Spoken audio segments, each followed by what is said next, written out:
tayo?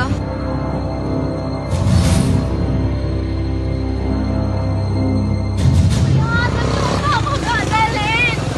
Kuya!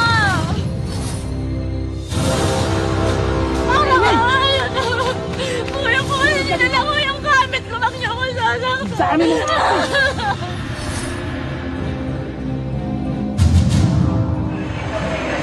Ikalawa ng linggo ng Enero taong 2017, isang babae ang dumulog sa himpilan ng Mandaue City Police.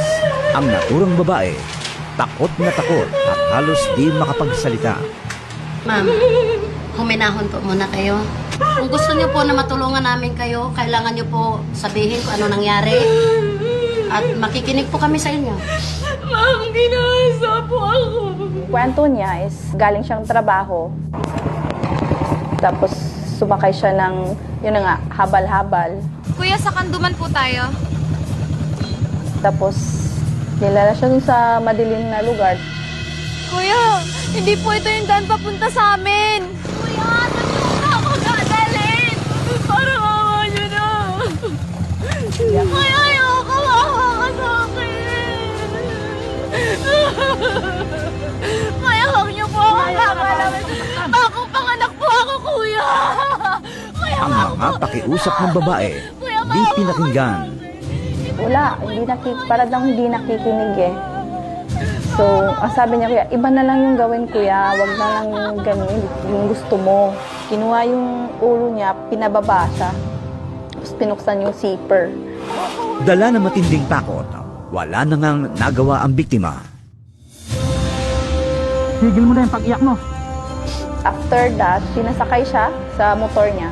Katapos sinatid siya dun sa may sa may eskina, papuntang police station. Sige na, bumaba ka na! Huwag na kang magsusumbong!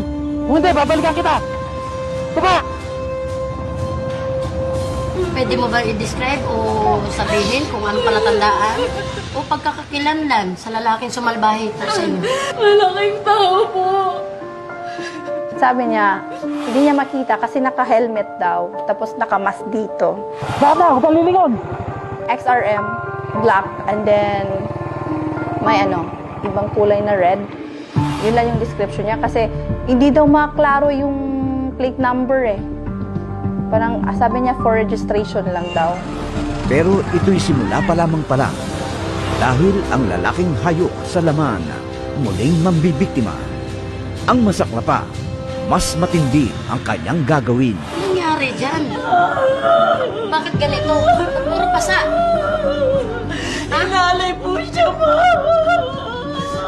Si Lori, 19 anyos, dumulog sa pulisya upang isumbong ang mabigat na karanasang nagbabago ng kanyang pagkatao.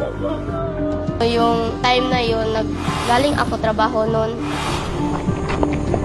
Tapos naglalakad ako pa uwi. Ilang sandali pa, nagulat si Lori sa pagsulpot ng isang lalaking sakay ng motor.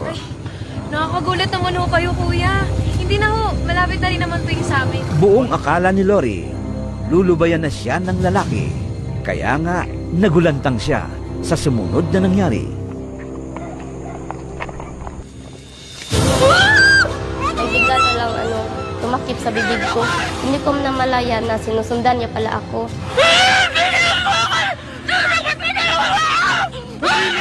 Tapos yun, tinakpan niya. Galing siya sa likod. Tapos noon, dinala niya ako sa gilid. Sabi niya, huwag kang maingay. Binugbog niya ako noon. Nagalit siya kasi ang ingay ko daw. Baka may makarinig. Ayun, pagsuntok niya dito, nawalan ako ng malay. Sa puntong yun, nagawa na raw ng lalaki ang masama nitong balak.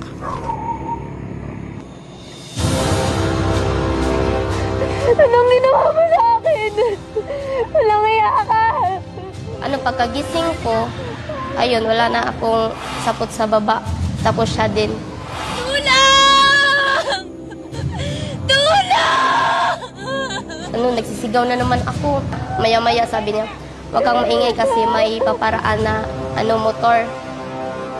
Pagdaan ng motor sa tapat namin, sumigaw ako ng malakas. Tulungan niya ako! Alay! Tapos ayun, narinig ng angkas. Huminto siya. Tapos, nung pagtili ko, sinuntok niya ako sa bibig. Ayun, sinuot niya yung shorts niya, tapos, tumakbo siya. Tapos, ayun, hinabol ng driver ng motor, pero hindi niya nakita na. Yung sakay yung motor, tinulungan niya ako. At first is sa Kanduman. Tapos yung sumunod, doon sa Barangay Tawason. And then, nangyari doon sa, sa Kasili.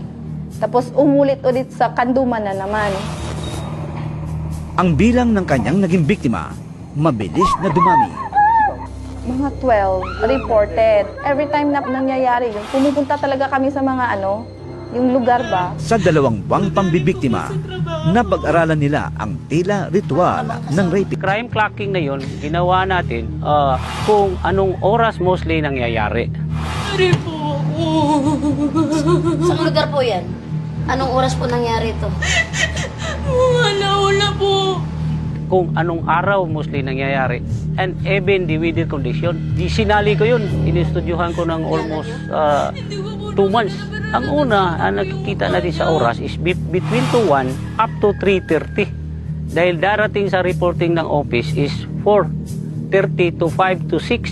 Tapos yung araw, nakikita ko talaga yung mangyayari. Biyernes, Sabado, at saka Linggo, ang kinaumagahan ng Linggo.